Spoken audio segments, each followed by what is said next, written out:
మొదటి పేతురు పత్రిక 3:22. ఆయన పరలోకమునకు వెళ్ళి దూతల మీదను అధికారుల మీదను శక్తుల మీదను అధికారం పొందిన వాడై దేవుని కుడిపార్శ్వమందు కూర్చొని ఉన్నాడు. హల్లెలూయా. మనకెందుకు ఈ సావాసం అంటే మనం ఏ విషయంలో తప్పిపోకుండా జాగ్రత్త పడడానికి. హల్లెలూయా. అర్థమవుతుందా? మనకు ఎందుకు కూడుకోవాలి? అందుకని ఎబ్రీ పత్రిక 10:25 కొందరు మానుకున్నట్లుగా మీరు మానుకోవద్దు, సంఘంగా కూడుకోనండి. అపోస్తల కార్యం 2:42 ఏం చెప్పాడు? అపోస్తల బోధయందును సహవాసమందును రొట్టె విరుచుటి అందును ప్రార్థన అందును ఎడతెగక ఉండిరి. సహవాసం మనకు అవసరం, దేవుని సాంగత్యం మనకు అవసరం. హల్లెలూయా. ఎఫెసీ 5:15 ఏమంటున్నాను? దినములు చెడ్డవి గనక సమయమును పోనివ్వక సద్వినియోగం చేసుకుని అజ్ఞానుల వలె కాక జ్ఞానుల వలె నడుచుకోనండి. ఎన్ని లేఖనాలు ఉన్నాయి, ఎన్ని ప్రవచనాలు ఉన్నాయి. ఇవన్నీ మన మేలు కోసమే కాదా దేవుని బిడ్డలారా? వాట్సాప్లో వచ్చేటువంటి స్టేటస్లు కానీ వాక్యాలు కానీ సరిపోద్దా పరలోకం పోతానికి?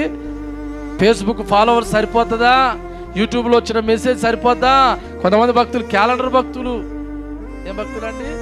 మందిరానికి రాకుండా క్యాలెండర్లో ఒక వాక్యం చదువుకొని ఇంకా తీసుకపో అంటే పోతావా? స్తోత్రం చెప్పుకెట్టుకోసారి. ఏ పాస్టర్ అయినా మనల్ని పరలోకం తీసుకెళ్తాడా? నేనైనా తీసుకెళ్తాను. ఎవరైతే ఈ వాక్యాన్ని ధ్యానిస్తారో, హృదయంలో దాచిపెట్టుకుంటారో, వాక్యాన్ని ఎక్కువగా భద్రపరుచుకుంటారో, రెండోది ప్రార్థన జీవితం కలిగి ఉంటారో, విశ్వాస జీవితం కలిగి ఉంటారో, భక్తి జీవితం కలిగి ఉంటారో, దేవుని సహవాసం, దేవుని మందిరం, దేవుని ఇల్లు అంటే దేవుని మందిరమే, మరొకటి కాదు. ఈ సాంగత్యం మనం కలిగి ఉంటేనే ఆ పాతాళం తప్పించబడతాం, ఆ పరలోకం చేర్చబడతాం. దేవునికి స్తోత్రం. పరలోకం వస్తారు గట్టిగా చెప్పండి. ఓకే, జరాగండి, గాలి పీల్చుకోండి. పాతాళం వస్తారు గట్టిగా చెప్పండి. ఓరే నాయను, నేనైతే రాను, మీరు పోరి. అందరికీ మా యొక్క ఆరాధన సమయాలు: మొదటి ఆరాధన నిడమనూరులో, మరి రెండవ ఆరాధన బంకాపురంలో జరపబడును.